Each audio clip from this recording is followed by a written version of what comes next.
Shalom, Kol Haloyim, Yahweh, Ba'ashem, Yahushai, Ba'ashem, Rachakodash, Shanyakubad, Kadwala Requab, Zequanyam Nawa, Wa, Shalayakim Nawa. That's double honors to our apostles and elders of Great Millstone, Shalawam, Wabarakim, Labakonyam, Shalayasharala, and that's peace and blessings to the elect of Israel. Wanted to make a very quick video concerning the word hate. And in this current society, in this current world that we live in, they, meaning the rulers of this world, have created a negative connotation around this word hate. And so what I wanted to do was just simply bring out the definition and a few precepts just to show that there's nothing negative with the word hate. There's no negative connotation around it. There's nothing wrong or bad with hating something or even someone. There's nothing negative about it. And as a matter of fact, having some kind of hatred is actually a good thing. It's actually a positive thing, and it keeps you on the right path in this ministry. So the definition of hate literally just means to regard with extreme ill will. That's it. Regard with extreme ill will. That's all it means. I mean, we can simply say this about anything. I'm not a big fan of yogurt, so I can say I hate yogurt. I regard it with extreme ill will. It just doesn't sit right with my taste buds. I'm just not a fan of it, whatever. When you're young as a child and you don't know any better in terms of vegetables, a child, in a sense, hates broccoli. They hate peas. Probably some brothers still hate peas. But there are other veggies, but you get older, whatever, blah, blah, blah. Nothing is wrong with the word hate. There's nothing negative about it. We've been taught that for so long. Oh, don't say that word. You can't even say it concerning the smallest matters, but it's not negative. Nothing is wrong with it. Get that mindset or that thought out of your head. Anyway, this is the book of Psalm 139, verse 21. It says, "Do not I hate them, O Lord, that hate thee?" So hate is actually in the Bible. Once again, nothing is wrong with it. And right here, it's a good thing. It keeps you on the right path because now you understand that there are people that hate the Lord. And this is a psalm of King David. And King David is saying, "Do not I hate them, O Lord, Yahweh, that hate thee?" So there are people that hate the Lord, and King David said that he hates them. What's wrong with that? There's nothing wrong with that.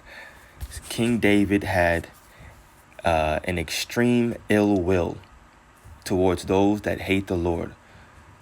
And we have the same mentality right now. We hate all those people that hate the Lord. And that keeps us on the right path.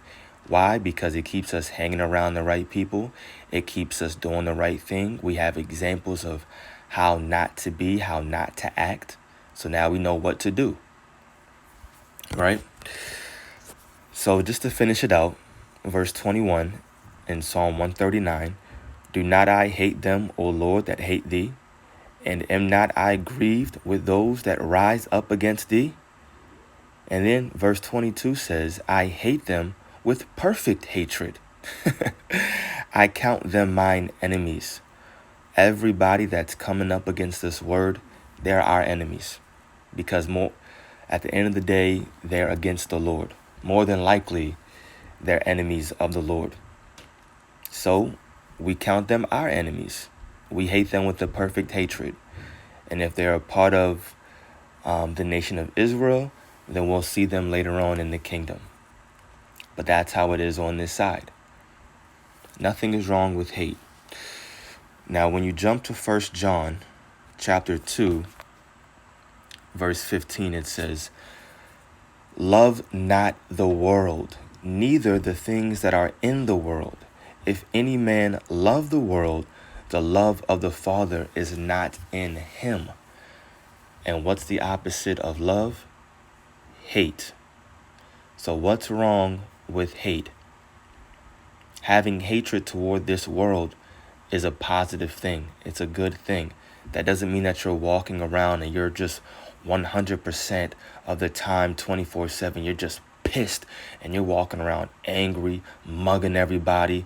Just, no, you're not doing anything like that. That's not what it means to hate. That's what this world will teach you.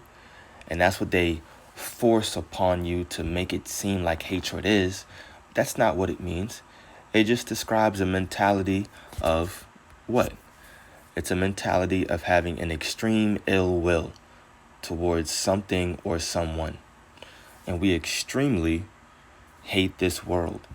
We have an extreme ill will towards this world and how it's being ran, how it's being ruled by the people in power. Esau Edom, who is a so-called white man, Caucasian, European, whatever he wants to call himself. So if we're not supposed to love this world, then that means what? We hate the world, and we're looking for a new heavens and a new earth wherein dwelleth righteousness. What's wrong with that? Nothing is wrong with that. And once again, it's healthy. It keeps us on the right path. 1 John 2:15, to finish it out, it says, love not the world, neither the things that are in the world. If any man love the world, the love of the Father is not in him. For all that is in the world, the lust of the flesh and the lust of the eyes and the pride of life is not of the Father, but is of the world. And the world passeth away, and the lust thereof. But he that doeth the will of God abideth forever. Another precept going along the same lines here. I brought it out in one of my videos this week, Revelation 12, verse 11. It says, and they overcame him by the blood of the Lamb, that's Yahushai, and by the word of their testimony that we have through Yahushai's death. And they loved not their lives unto the death. Now, once again, the opposite of love is hate. And if we love not our lives, then that means you hate your life. Now, does this mean, once again, you're ready to just kill yourself, off yourself, and go back to the spiritual world? No. But what it means is it's describing a mentality of understanding that we're still under Esau, Edom. We're still in the land of our captivity. You're still slaves here. Being a slave doesn't mean that you're walking around with shekels around your hands and your feet and you're being whipped 24/7 and you're working for free. That's not what it means to be a slave. A slave is a servant. A servant is a worker. A worker is an employee. All those words are interchangeable. Esau just brought it to a whole new level during the transatlantic slave trade. But we hate our lives because we understand that we're still slaves. We're not sovereign. The Most High, Yahweh, and His only begotten Son, Yahushai, isn't ruling.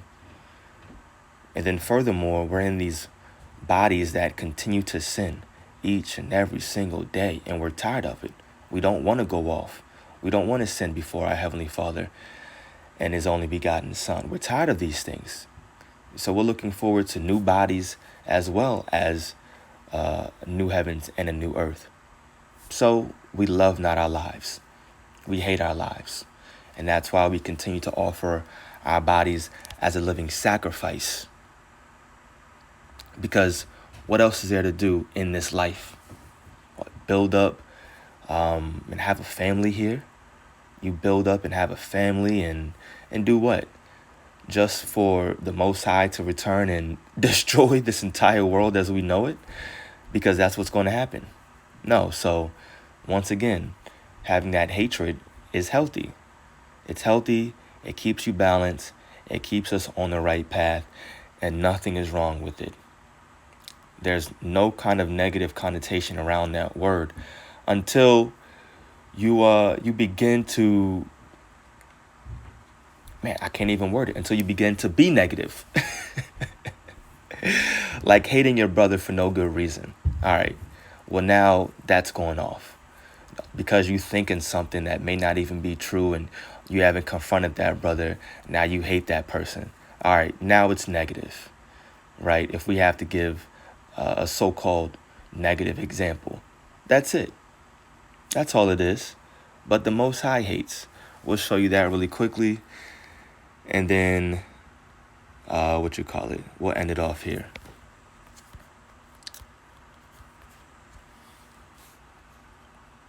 Oops.